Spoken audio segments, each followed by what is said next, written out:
It is quite common to hear comments like anything for the boys at some public and even private offices across the country. This has led to a huge embarrassment for the nation, particularly at the points of entry. There is also a thriving culture of begging on the streets today, where even able-bodied men and women resort to begging at the slightest opportunity.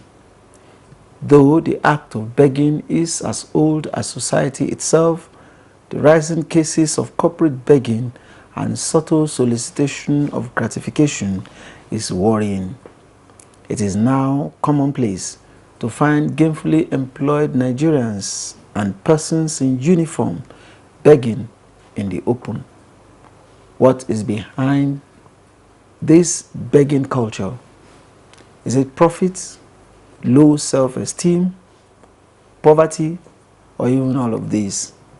These are some of the questions we shall attempt to answer on Nigeria Today. I am Shegun Ojelade.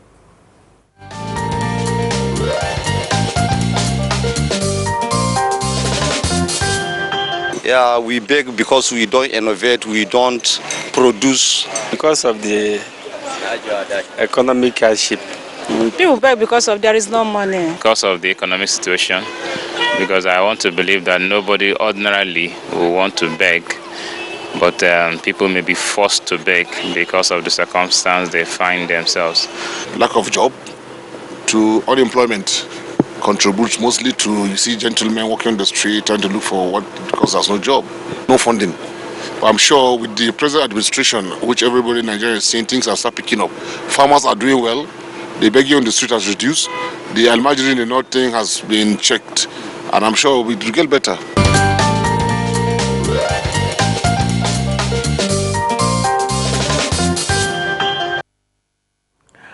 The common question there was, why do people beg? Those are varying answers from some Nigerians that we spoke to earlier in the day. But I'm being joined in the studio now by some other eminent Nigerians. I have with me Dr. Emeka Oke-Ngo. He is an economist. I welcome you to the program. It's an honor here. Thank you very much. I also have with me Salahuddin Hashim. He is a development practitioner, a senior program officer at the Civil Society Legislative Advocacy Center, CISLAG. I also welcome you to the program. Thank you for having me. Now, Dr. King, begging. It's commonplace, like we said. People you don't expect to beg, do beg these days. What is the sociology of begging? I mean, why do people beg?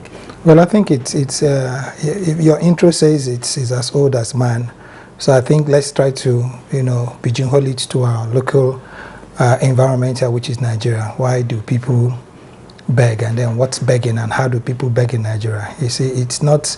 There are three kinds of begging, if you may. Like you try to talk about, the corporate beggars, who make you beg to beg them. Of course, the people you talk about, the uniform people, who now in some way it's a little bit hostile. Subtly, there's some hostility. Somebody is hanging a gun and saying, "Oh, guy, your boys are loyal. Okay, we're keeping the road safe." And I mean, you'll be stupid not to say, "Okay, thank you for doing something." And then, of course, you have the ones who go from door to door to say, the Babi Allah, kind of begging. And of course, you now have, the one that is now probably frameworked into religiosity, if you may, where it becomes some act of godliness. Well, it's not even godliness now, especially the imagery that somebody had mentioned in the intro, where kids are given to clerics, and then they're expected to also contribute to their keep, by going out to say, "I'm an Amajiri, support me so that my malam can be able to support us." But I think your question is very simple. What is the psychology of begging? Instead of looking at the psychology of begging or sociology of begging, let's basically try to say, why would people beg? Okay, it is because we don't have what you call the legal framework that can be able to now support those who should beg naturally. And what am I talking about? See, we have a country of 180 million persons. Less than 0.5% of this population are engaged meaningfully. And when I'm talking about meaningfully engaged, we're talking about those who are working directly for, the public service. Probably another 0.3% of our population are in the private sector, engaged in the private sector. And then you have over 90% now, living not only at the mercy of nature, okay, but also below the breadline. Yet, we don't have any framework for what you call social security. No program for social security. Now, you look at the soldiers, I don't want to take a lot of this time, talking about what we should interrogate as we are progressing. What is the salary of a police corporal? Has anybody bothered to find out? It's just not only the salary. What are his living conditions? What will make him want to earn that extra keep? Okay? Now, these other people who go from house to beg, how has society supported them in any way to be able to even find one muscle, one meal? Let's not even talk about a square meal a day. How have we supported these people? And you find out that of all the 3 basic requirements of man, the only one you require on a daily basis is food. Okay. Now you continue. Yes. But let me ask Hashim, from some of the things that Dr. Kingwe said, maybe some people are justified to beg. Do you believe that? Well, I think there is no justification whatsoever to begging. And I'm going to start on a rather very controversial note. And that was because sometimes very recent, the Minister of Finance had even mentioned that even those who beg will begin to get taxed. It then means that begging itself has become a legitimate source of income. But having said that, there are 12.4 million beggars in this country. 10.2 of them are living in the north, and the rest of them are scattered across the country. Of this figure, we have 34% of which are able-bodied men, if you look at the classes of beggars. Out of this classification, you have 34% as able-bodied, 27% as cripples, and the rest are shared across deaf and dumb and the rest of them. And now, if 34% goes to able-bodied men, then that goes to show you the level of deficit we have in our social capital. And I think that is the reason why people beg. Okay. Then secondly, if you look at the age bracket of those who actually beg, between the ages of 11 and 24 takes the largest share.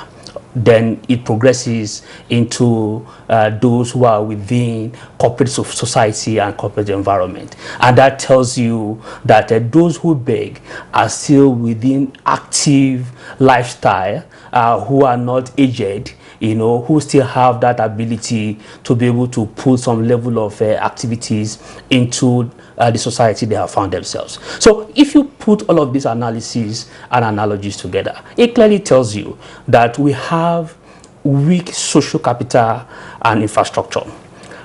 If you are coming into this country and you want to make use of the toilet, it is very embarrassing when you get into the toilet and the fellow who is assigned to clean, yes. Now quickly wants to open the door for you. Just maybe you don't know the way to. Gives you tissue paper. It gives you tissue paper. He opens the tap, and when you are done, he tells you that if there is anything for the boys or what are they going to use for weekend. Now, Yes. this in itself provides some level of integrity challenge, to us as a nation. Because once the people that live within a nation does not have this sort of value orientation to be able to treat visitors in a manner, then it puts some level of question mark on the country in itself at large. Okay. Some of the things that we've said so far, just the last example he gave, these are corporate institutions, national institutions, airports, for instance. I mean, those that are supervising the facility cannot tell us that they've not heard of cases like that. I mean, if you now bring that to larger society, in the offices, on the road, like you said, now what has failed? let's first deal with that. What has failed in some of these places? Where are the rules? Where are the regulations? Where is the enforcement? Where are some of these things? Well, what has also failed is where culture meets what you might call norms. Okay, culturally, there are some cultures, like where I come from. If a woman gives you food and you come to your friend's house and the wife gives you food, in some instances, you put in some little money to say, "Madam, please take to buy soap, to wash your hands." Culturally, that's what I'm saying, that gratification, now is drawn to probably beyond limits. Okay, there's nothing wrong with showing appreciation. It's even captured even in your civil service rules. Okay, but the question is, at one time, does appreciation become a demand? That's one angle to it. The second angle, which is very key, is that it's not in any contest that a lot of people's, so-called take-homes, okay, can't take them to the bus stop. People now do these things to be able to make ends meet. And then when you couple to the fact that if you give, there's some kind of reward. It's a religious norm that all of us, accept. That when you give, somehow, when you help somebody who needs help, somehow the heavens also now reward you. So it's a very difficult thing to define, more so when you do not have, like I said, your what you might be able to call this framework that protects you, that gives you some social security. If we had a system where people were allowed, like in other climes, what you call meal tickets or stamps or food stamps, okay, or something, where everybody at least, because you see, like I said, the lowest demand that must be met on a daily basis for man is food. When I came to do youth service, and that's a very, very long time ago, in the mid-80s, between 85, 86, we saw a lot of these young boys, and in the first day I had that encounter, Shegun, I couldn't eat anymore, okay, because I actually went to wash my hands, and by the time I got back, yes. I mean, I don't know if you've ever thrown these things to dogs, and the way they dived it, yes. It wasn't that they took my food that hurt me, that shocked me. It was that they were human beings, who could live at that level for whatever is worth. And I'm talking about close to 40 years now. Some of these guys have grown up, to become whatever it is they are. And yet we've not been able to define this. And everybody's blaming able-bodied men. They are able-bodied. You don't need an able body alone. You also need, an educated mind. Because that man you're looking at as an able body has grown up like an alley cat. Yes. Okay, has grown up as an animal. He might be human, he might speak like a human, but his content is hollow. Okay, so if we are also not looking at the fact that each time I see people who want to beg, I want you to interrogate this person. Why are you begging? You'll be shocked at what you find out. Okay, you'll be shocked that society has not helped this person in any way to be able to build some kind of traction. Again, let me not take a lot of this conversation. What happens is that sometimes you go into a filling station and you see a well-dressed guy, with his tie and says, "Oh, you know what, my brother, my ATM, my wallet just fell out. Yes. Please, it's just for you to be able to get me home." Yes. And all that. But please, look into that guy's eyes. If you can, Shegun, you will weep for him. Because what you see inside this, and I do a lot of that, because they say the eyes are the mirrors to the soul. You see a man who is probably dead, and you're looking at where are these jobs? Somebody says go and farm. Farming is one of the most expensive things you can do. We'll come to that. Okay. We'll come to that. Ashim, let's look at some of what he has just said about what must have gone wrong in the minds of an able-bodied man or woman who goes about begging. Now, what again can be the dangers of begging? The other day I saw young ladies of maybe teenagers, 15, 16, 17, begging, just the kind of story he told, where we are in this environment to write WAEC, and then we don't have money to go back home. Of course, I know that is a lie, but there is a danger in that. Young ladies, anything can happen to them. Anybody can lure them to anywhere. What are the dangers? Maybe you start. Well, let me begin from the point where Doc mentioned earlier about the experience he encountered during his youth corps and how children died. I think the first failure from that point of view could be traced back to how the state in itself withdrew, or the collapse of state support to the Almajiri system in the north, because that in itself created a lot of challenges because in the past it was a very thriving process of learning, where people send their wards away from home to go and learn in madrasat, in school, and of course the state has some level of support in terms of tax that they give to these guys to support the system. But the moment that system failed after the colonial system took over the north, then that challenge actually began. But let us go back to the issue that borders around why able-bodied men tend to venture into voting. Okay, I will break you. Please give me time to break there. We will take a short break. We'll be right back. The program Nigeria Today will continue after this break.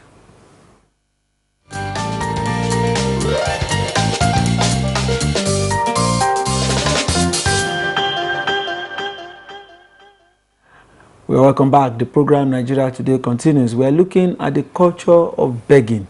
Now, you were making a point before we went to that break. A young man, I'll give you 2 examples.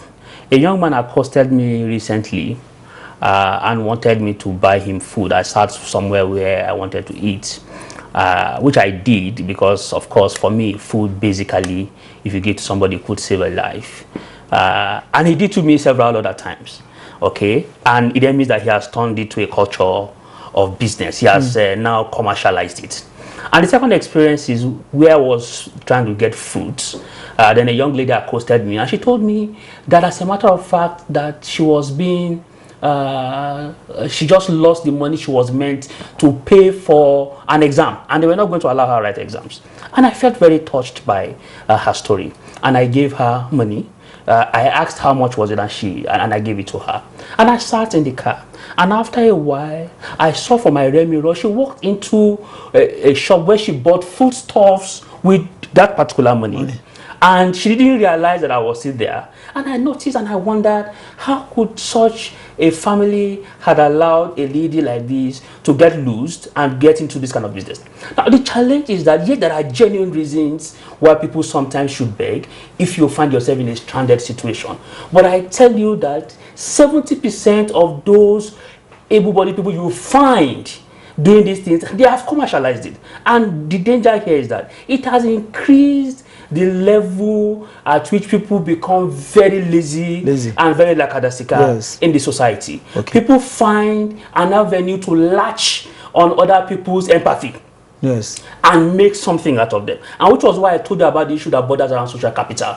Our social capital has collapsed. People find any gap to be able to exploit it. Okay, Doctor, there was something you said on one of our other platforms the other day, that there's somebody that has a family inheritance, maybe a landed property, for instance, and he says he has no money, that he's poor, that is probably laziness of the brain. Now that tallies with some of the things that we've been saying on this table about the fact that, okay, maybe those that are begging are probably lazy, they lack ideas, maybe it is training they don't have, maybe also it is empowerment. So what must have gone wrong? Well, you know, just before we got on air, you know, asked what I do, and I said to you, I'm a farmer. Part of what I tried to do moving forward is try to engage people, try to see if truly it's all about laziness. Most of the time, Segun, unfortunately, is not. Okay, it is actually all about access. Okay, it's actually all about, I mean, every day they say to you, government says to you, we have empowered 300,000 farmers. We have empowered 1 million farmers. We have done this, we have done this. We have bought seedlings, we have done this. But nobody has ever actually said, okay, fine. Apart from one or two of them, they say, oh, we did this and we bought a car, we did this and we did this and we did. Of course, you know, these are all, you know, probably trying to, for me, play to the gallery. The real deal is being able to, you know, interrogate the process. And you can't do this without data, like I said, on that platform. I think where we've missed it as a country, Shegun, is that we do not have data. And you must, Hashim keeps talking about social capital, social capital. Social capital is a process. There has to be an input before you can get it. There's a demand before you can be able to get what you call human capital or social capital. And the collapse of this social capital or human capital is a collapse of what you can call the framework or the values or the principles that can protect and promote social capital. So, even if you have this ancestral land, what I try to say in that platform is that that guy must also be supported.